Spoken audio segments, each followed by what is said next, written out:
ক্রিকেটে কিছু মুহূর্ত থাকে যা কেবল সংখ্যার ভাষায় বোঝানো অসম্ভব।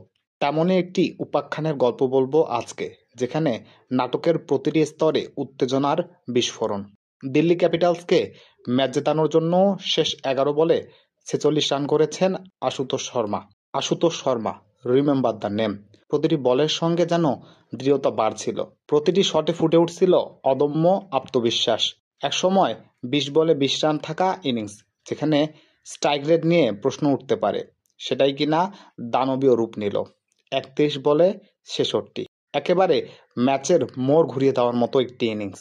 ক্রিকেট সত্যি অনিশ্চয়তার খেলা, সেটা আরও একবার প্রমাণিত হলো। দিল্লি ক্যাপিটালসকে ম্যাচ জেতাতে শেষ 11 বলে 46 রান করেছেন ইম্প্যাক্ট ক্রিকেটার হিসেবে নামা 26 বছর বয়সী আশুতোষ শর্মা।